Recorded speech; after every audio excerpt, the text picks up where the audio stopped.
My name is Mike Mistel, and I'm the Social Studies Department Chair at Lakeland Union High School in Minocqua, Wisconsin. My guest today is Carol Amour. Carol is representing the First Nations Traveling Resource Center. She's a very experienced and knowledgeable person, and today we're going to be showing you materials that would be appropriate to teach about Native American culture or by and about Native American authors in a primary classroom. Carol, thanks for coming today. Oh, I'm really glad to be here with you again. And I brought along some books that are great for primary. These are definitely recommended books from our collection. And they're just a few of hundreds of books that are available now.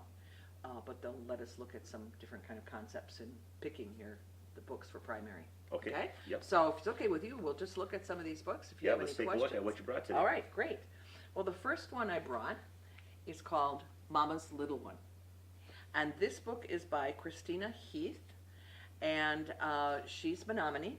So this is by a Native author, and that the books I have here are all by Native authors because we really try to do that. There's so many good books now by Native authors. Yes. And this was published by Mahikanu Press, which was Dorothy Davids and Ruth Godinez. Okay. Yes. When they were living, had Full Circle, and they had this publishing house. So this book has been so vetted. It's been done by really good people that are very knowledgeable people. What's great about this to me is that the book is about woodlands tribes. Okay. So, and here we are in the woodlands, we're in Wisconsin. And so, we really, I think, want to be spending most of our time looking at and understanding the tribes here in Wisconsin. Not that we don't want to look at tribes all around the country, because there are so many tribes, but, there's so much to learn about the tribes here in Wisconsin. So, for many, many different reasons, we highly recommend this book. And you can see this could be used by Head Start, it could be used by preschool, could be used by kindergarten. Excellent book. Yep. Okay. All right. Yep. So that's the first one that I brought. Okay. The next one that I brought, and I should mention that all of these are on a bibliography that First Nations Traveling Resource Center has put together. So that's a good place to check to find more books. Yes. I should mention Oyate.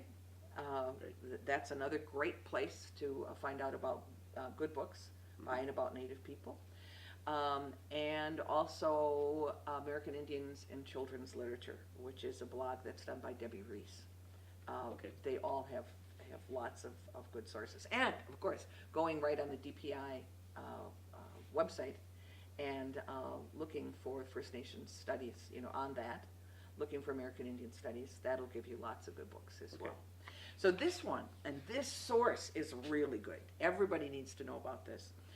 It's Great Lakes Indian Fish and Wildlife Commission. It's on the back of this little book, and I know we'll have it on screen so that you can see that as well.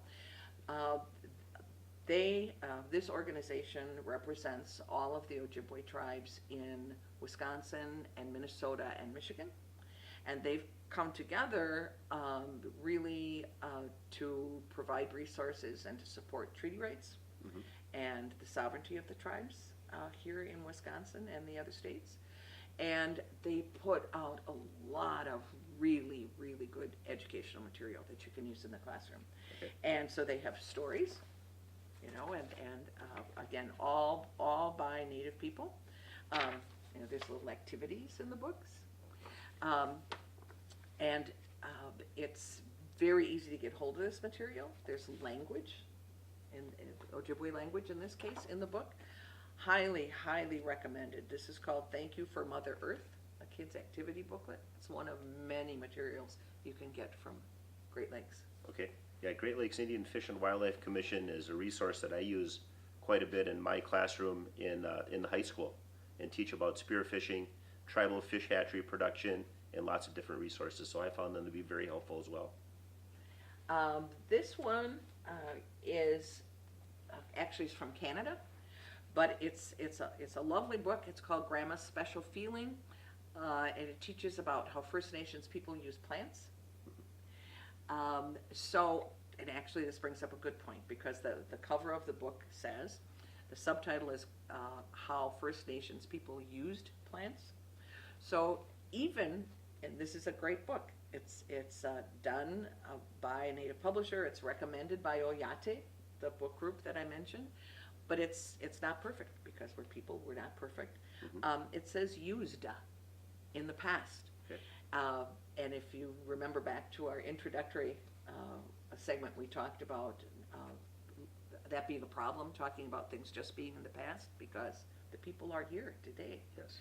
But the point is that there probably is no book that's absolutely perfect. And so, you know, you kind of need to take that into consideration when you're choosing, because we don't need to throw this whole book out because it has that error. But that can help us learn to be very critical readers and critical thinkers and talk about how, well, even in this great book, there's that problem. We have to remember that lots and lots of people still use those medicines today. And in fact, there's a wonderful young woman from Stockbridge, Munsee Nation, Misty Cook, who's done books on plants for today. And she works with schools and works with students. So that kind of helps us bring that out. So this is, but it's a good book, Grandma's Special Feeling on First Nations, and it's from Canada. Okay. That sounds like it might be a great thing in a science classroom. Definitely, yes. And I'm glad you brought that up because these, you know, we think of books and we think of reading, great, of course, but these books can be used really in any class. When we're talking about Act 31 and using Act 31 in the classroom, it doesn't just mean in the, you know, literacy classes. It doesn't just mean in history classes. It can be in any class. That's a really good point. Thanks for bringing that up. Now, this next one. I know you'll love this because you love this author. This next one is called 13 Moons on Turtle's Back, and it's Joseph Bruchac. So for everybody, this is a really great tip, I think, and I think you'll agree, is that if you're looking for books and you see Joseph Bruchac, there's a pretty good bet that that's something you'd like for your classroom. You know, again, there's sometimes, you know, maybe you would have some question or some concern about a Bruchac book because, again, we're not all perfect. And that's, you know, there is some conversation around that certain books maybe don't have as native a perspective as somebody might like. But he's written 123 books, I think, something like that, published 123 books, and out of that body of work, most of them are fantastic, which again, you know, leads to that you need to be a critical reader and a critical thinker. I've had the opportunity to meet Joseph Bruchac and to talk with him and to see him work with kids. Wonderful heart, wonderful mind. He's provided great gift for all of us. So highly recommend anything by Joseph Bruchac. It's a name to know. Okay, thank you. And then you notice that most of the things that I've shared with you so far are woodlands. And we really actually in the First Nations Traveling Resource Center focus on woodlands because that's where we live. Okay. But there are some great books out there other places, and it's important to see that we're connected all throughout the country.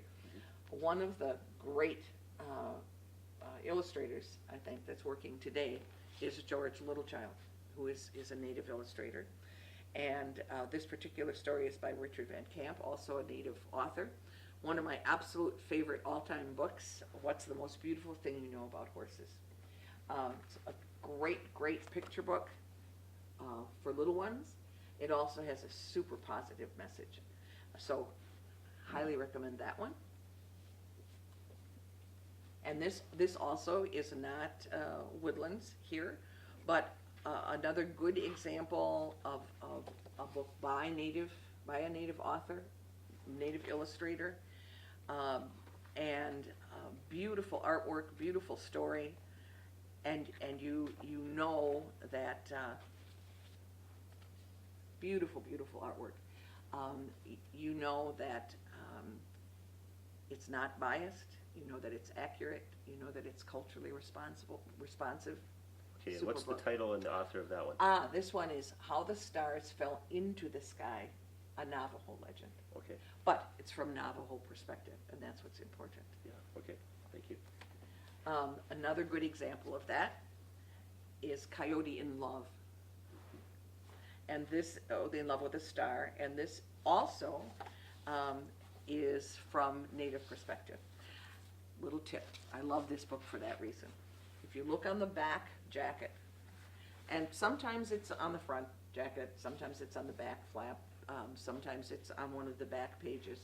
But when you're looking for books for your classroom, a really good way to find out if the book is by a Native author or if the illustrator is Native is to check those flaps, check the cover, check the front matter of the book, because it will let you know, and in this case, it talks about the author working, first of all, for the American Indian Museum in Washington, but then also that this person is Native, and it gives the tribal membership of the person.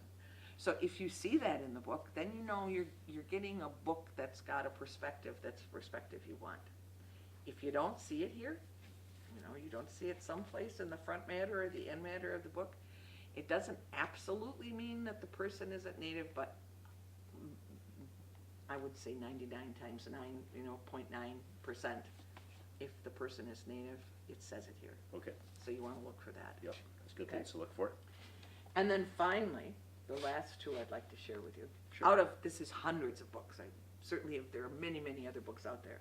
But want to be sure that you know about this one, and that all our teachers know about this one. These are books by Louise Erdrich. And she also is a very, very prolific author, not quite as prolific as Bruchac, but very prolific author.